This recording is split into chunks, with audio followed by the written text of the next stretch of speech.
গরমে শরীরকে ঠান্ডা রাখতে সজনে ডাঁটা জড়ি মেরা ভাত। সজনে ডাঁটা আমিষ নিরামিষ দুরকমভাবেই রান্না করা যেতে পারে। আজকে আমি তৈরি করব মুসুর ডালের বড়া দিয়ে সজনে ডাঁটার ঝোল।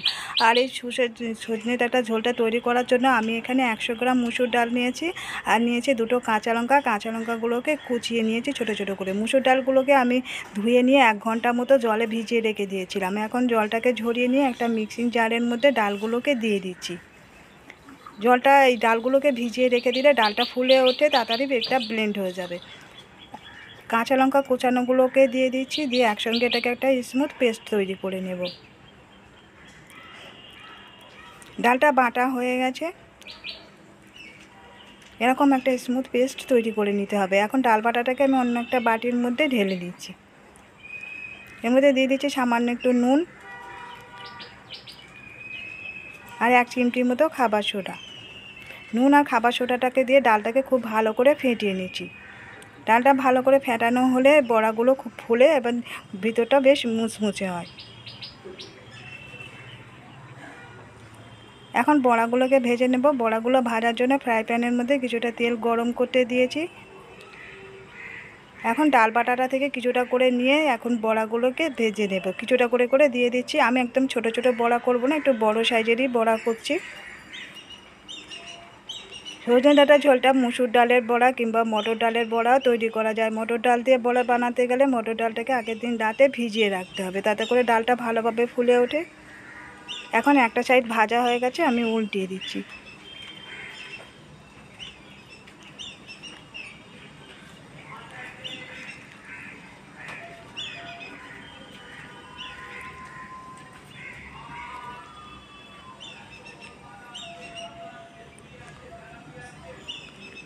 এই বড়াগুলোকে ভাজা করে নেব। অপোজিটটা ভাজা হয়ে গেলে তারপরে বড়াগুলোকে তুলে নেব।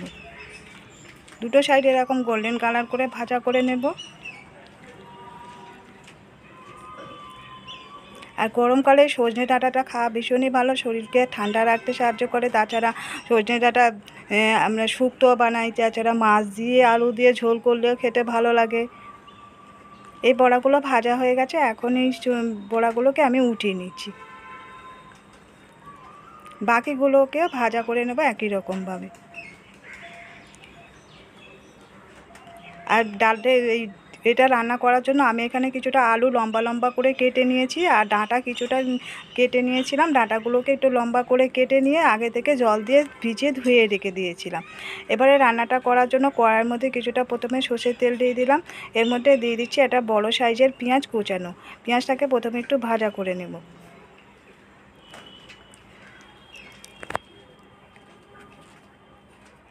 দিয়ে দিচ্ছি আদা বাটা 1/2 চা চামচ। আদাটাকে পেঁয়াজের সঙ্গে একটু ভাজা করে নিচ্ছি।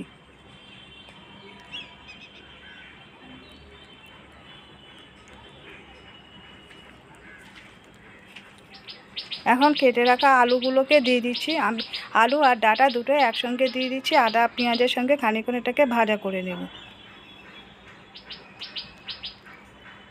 আলুগুলো একটু পাতলা পাতলা আর লম্বা করে কেটে নিয়েছিলাম। এখন এই কিছুক্ষণ আমি ঢাকা দিয়ে রেখে দিয়েছিলাম। 2-4 মিনিট পরে ঢাকাটাকে খুলে আরও একবার নেড়ে দিচ্ছি। ফের এবার ঢাকাটাকে চাপা দিয়ে দিলাম। খানিকক্ষণ এইভাবে ঢাকা দিয়ে দিয়ে আর আলু আর ডাঁটাকে একটু কষিয়ে নেব। এখন দিয়ে দিচ্ছি এর মধ্যে স্বাদ মতো নুন, লঙ্কার গুঁড়ো দিয়ে দিলাম 1 চা চামচ, হলুদের গুঁড়ো দিয়ে দিলাম 1/2 চা চামচ, ধনের গুঁড়ো দিয়ে দিচ্ছি 1/2 চা চামচ, আর জিরের গুঁড়ো দিয়ে দিলাম 1/2 চা চামচ। এখন সামান্য একটু জল দিয়ে মশলাগুলোকে কষিয়ে নেব। আমি এখানে যতটা ডাঁটা আর আলু নিয়েছি সেরকম বুঝে মশলাটাকে অ্যাড করলাম। আপনারা যখন রান্না করবেন কতটা পরিমাণে ডাঁটা রান্না করছেন সেরকম বুঝে মশলাটাকে অ্যাড করবেন। এবার ঢাকাটা চাপা দিয়েছিলাম, ঢাকাটাকে খুলে আরও একবার নেড়ে দিচ্ছি। এবারে একটা বড় সাইজের টমেটো লম্বা লম্বা করে কেটে রেখেছিলাম পাতলা করে, এবার টমেটোটাকেও দিয়ে দিলাম। দিয়ে টমেটোটাকেও ডাঁটা আলুর সঙ্গে আবার নেড়ে চেড়ে দিয়ে কষিয়ে দিচ্ছি। আবার এটাকে ঢাকা চাপা দিয়ে দেবো। এইভাবে ঢাকা দিয়ে দিলে আলু ডাঁটা দুটোই সিদ্ধ হয়ে যাবে। এবার ডাঁটা আলু যত কষিয়ে রান্না করা হবে স্বাদটাও ভালো হয় খেতে। আমি এবার চেক করে নিচ্ছি আমার আলুটা সিদ্ধ হয়ে গেছে কিনা। এবারে আমি পরিমাণ মতো জলটা দিয়ে দিচ্ছি, যতটা ঝোল করব সেরকম বুঝে জলটাকে অ্যাড করছি।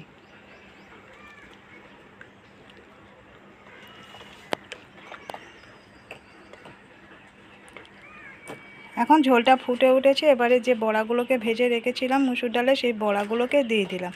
আর ঝোলটা একটু বেশি পরিমাণে দিতে হবে, যেহেতু বড়াগুলো ঝোলটা কিছুটা জল সোপ করবে, তেতে করে ঝোলটা আরও কমে যাবে। এবারে বড়াগুলোকে দিয়ে খানিকক্ষণ ফুটিয়ে নেব।